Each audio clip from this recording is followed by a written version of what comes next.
Hello दोस्तों। आज जो हम क्वेश्चन डिस्कस करने वाले हैं वो है सीबीएसई सैंपल पेपर का सेक्शन सी का क्वेश्चन नंबर 26। इस क्वेश्चन में क्या बात करेंगे, क्या बोला गया है कि ट्रायंगल एबीसी मतलब एबीसी नाम का एक ट्रायंगल है जिसमें डी ई एंड एफ जो होता है मिड पॉइंट है बीसी पे, सी ए पे एंड ए बी पे रिस्पेक्टिवली। प्रूव करना है कि ट्रायंगल एफ बी डी जो होता है, यानी ये एफ बी टी ये हो जाता है एफ बी डी, तो एफ बी डी जो होता है वो सिमिलर होगा एफ बी डी के। एंड दूसरा साइड बोला है कि डी ई एफ जो होता है ये वाला पार्ट जो होता है ये बड़े वाले ट्रायंगल के कॉन्ग्रुएंस होगा। तो चलिए प्रूफ करते हैं। कैसे प्रूफ करेंगे, तो यहाँ पर सबसे पहले जब प्रूफ वाला क्वेश्चन आता है तो सबसे पहले हम गिवन लिखते हैं। गिवन लिखने के बाद टू प्रूफ लिखेंगे, इसके बाद जो होता है प्रूफ लिखेंगे, क्योंकि सीबीएसई बोर्ड स्टेप मार्किंग करती है तो इसका भी नंबर मिलता है। तो यहाँ पर ही क्या करते हैं, लिखते हैं given.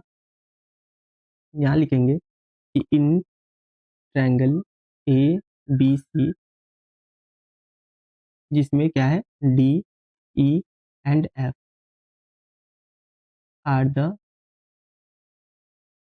Mid point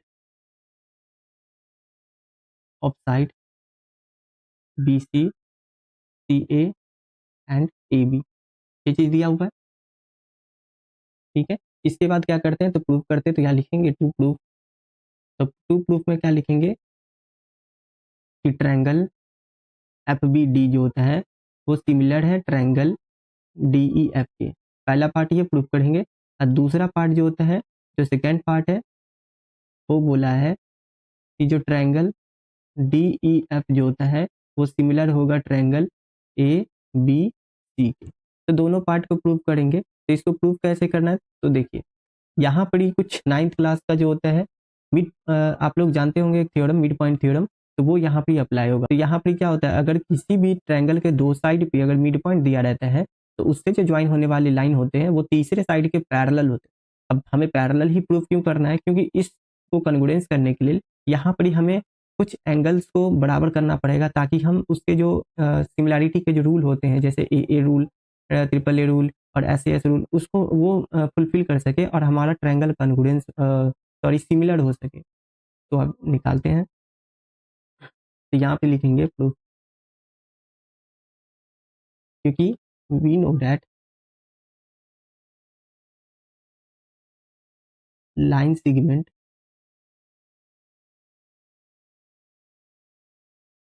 joining the mid point of any two side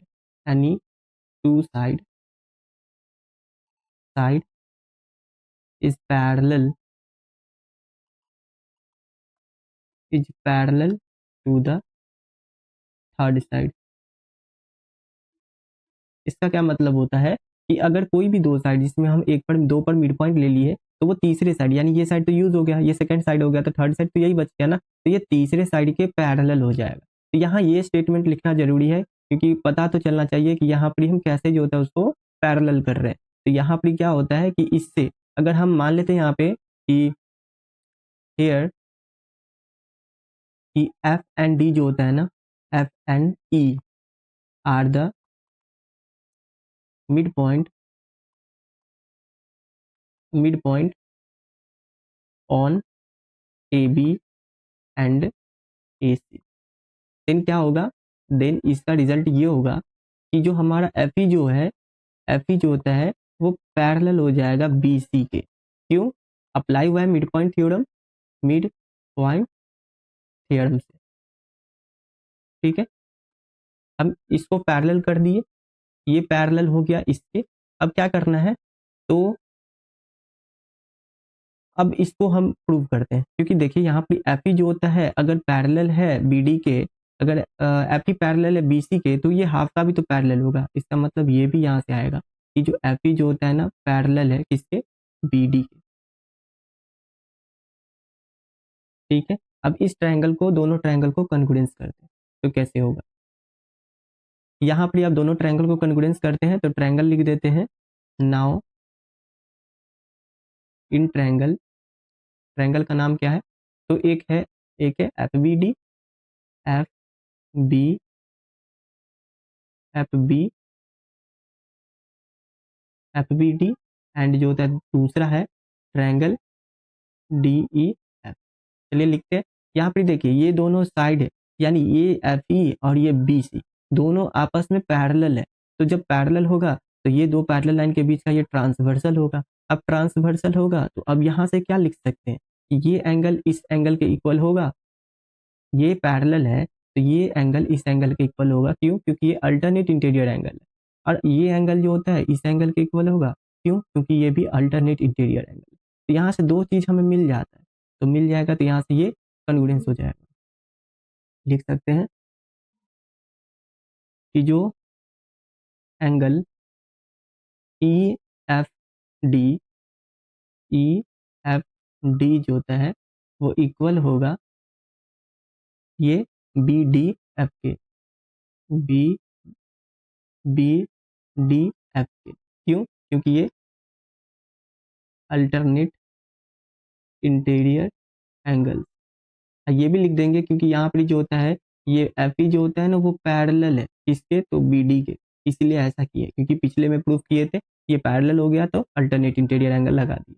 अब यहाँ से क्या होता है कि जो बी एफ डी जो होता है वो भी इक्वल हो जाएगा किसके, तो बी एफ डी जो होता है वो इक्वल हो जाएगा एफ डी ई के, एफ डी ई के। ये भी क्यों? Alternate interior angle, alternate interior angle. तो यहाँ से दो चीज तो मिल रहा है, तो यहाँ से क्या हो जाएगा, ट्रायंगल एफ बी डी जो होता है वो सिमिलर हो जाएगा ट्रायंगल डी ई एफ के। कौन से रूल से? बाई ए क्राइटेरिया से। तो यहाँ से ये पोर्शन जो होता है हमारा सिमिलर हो जाता है। अब नेक्स्ट अगर देखा जाए तो नेक्स्ट में पूछा है कि डी ई जो होता है डी ई एफ जो होता है सिमिलर होगा ए बी सी के, यानी डी डी एफ ई जो होता है ना वो कंग्रुएंस होगा ए बी सी के, यानी ये बड़ा वाला ट्रायंगल का। ये बिचला साइड जो बिचला ट्रायंगल है वो ए बी सी ट्रायंगल के सिमिलर होगा, तो वो हमें प्रूव करना है। तो कैसे करेंगे, तो देखें यहाँ पर क्या करना होगा, क्योंकि ये साइड को क्या करना होगा, इससे इक्वल करना पड़ेगा। क्यों? क्योंकि अगर हम इसको इस तरीके से पैरेललोग्राम बना दे ताकि बी साइड जो होता है इस साइड के इक्वल हो जाए, क्योंकि सिमिलर करने के लिए उसमें सिमिलैरिटी तो ढूंढना पड़ेगा ना, उसका क्राइटेरिया फुलफिल करना पड़ेगा। तो यहाँ पर क्या करते, जैसे यहाँ पर एफ ई पैरेलल किए थे बी डी बी सी के, तो यहाँ से एफ ई पैरेलल हो गया था बी डी के। उसी तरीके से क्या ये हो सकता है, जब हम ये ट्रायंगल में अगर ई जो मिड पॉइंट लेंगे ए सी पे और डी जो होता है मिड पॉइंट लेंगे बी सी पे, तो यहाँ से डी ई जो होता है वो ए बी के पैरेलल हो जाएगा। तो ये क्या हो जाएगा, एक पैरेललोग्राम हो जाएगा। क्या लिखते हैं,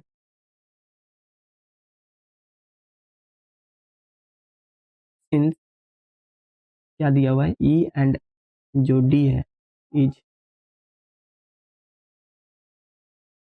mid point on A C and B B C, तो इसलिए क्या हो जाएगा यहाँ पे एफ डी जो होता है वो कॉन्ग्रुएंस पैरेलल हो जाएगा ए बी के। ठीक है, मिड पॉइंट थ्योरम से, mid point mid point theorem से ऐसा हो गया। अब यहाँ से क्या कर सकते हैं, ये एफ डी और ए बी जो होता है यहाँ लिख सकते हैं, सॉरी यहाँ पर एफ डी नहीं होगा ई डी होगा।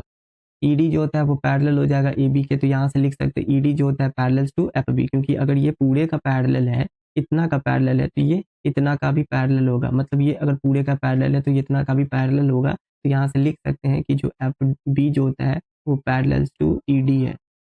अब यहाँ से क्या हो जाता है, एक तो ये दिया हुआ था एंड और दूसरा दिया हुआ था क्या, दूसरा दिया हुआ था कि एफ ई जो होता है ना, एफ ई जो होता है वो पैरेलल है बी डी के। एफ ई जो होता है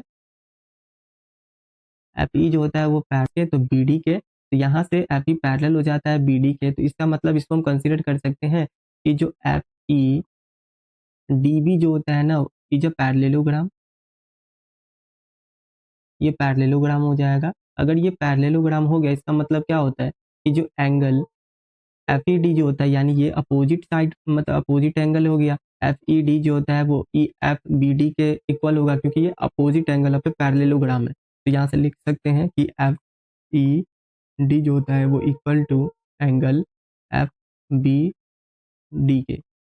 सिमिलरली क्या करेंगे, सिमिलरली करेंगे क्या कि यहाँ पर जैसे इस तरीके से इसको पैरेललोग्राम प्रूव किए हैं, इसी प्रकार ये भी एक पैरेललोग्राम हो जाएगा एफ डी सी, और ई भी एक पैरेललोग्राम हो जाएगा। तो सिमिलरली क्या हो जाएगा, सिमिलरली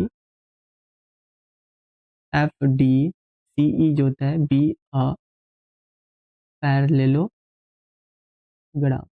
अब ये भी एक पैरेललोग्राम हो गया, तो यहाँ से लिख सकते हैं कि एंगल डी एफ ई जो होता है, डी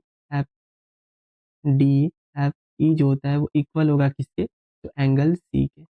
ये लिख सकते हैं। यहाँ से देखिए ये एंगल जो होता है इस एंगल के इक्वल हो गया। अब इस दोनों ट्रायंगल में दिख रहा है कि यहाँ पे दो एंगल जो होता है बराबर है, तो यहाँ पे हम क्या करेंगे, सिमिलैरिटी रूल लगा देंगे। तो यहाँ से क्या हो जाएगा, तो आप कंसिडर करेंगे नाउ सेकेंड पार्ट प्रूव कर रहे हैं, सेकेंड पार्ट। तो यहाँ पे क्या हो जाएगा, in triangle D E F and triangle A B C, अभी प्रूव किए क्या कि ये एंगल किसके इक्वल है, इसके, और ये वाला एंगल किसके इक्वल है, इसके। देखिए पिछले स्लाइड में ही यहाँ बात की है, ये वाला एंगल जो होता है,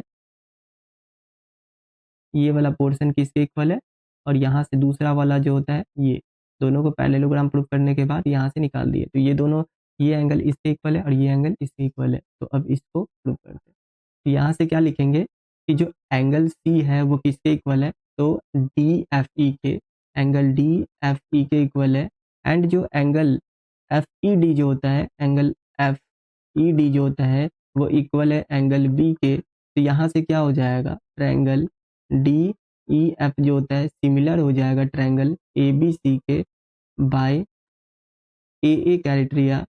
तो यहाँ से क्या हो जाएगा, ये हमारा जो क्वेश्चन कह रहा था वो प्रूफ हो जाता है। ये कैसे किए हैं, तो ये प्रूव्ड किए हैं, उससे यहाँ पर आया है। सिमिलरली ये भी प्रूव्ड किए, यहाँ से ये आया है। तो ये हमारा क्वेश्चन जो होता है सॉल्व हो जाता है। बोला गया था कि ट्रायंगल को कॉन्ग्रुएंस करना है, तो ये कॉन्ग्रुएंस हो गया, दोनों ए क्राइटेरिया से कॉन्ग्रुएंस हुआ है।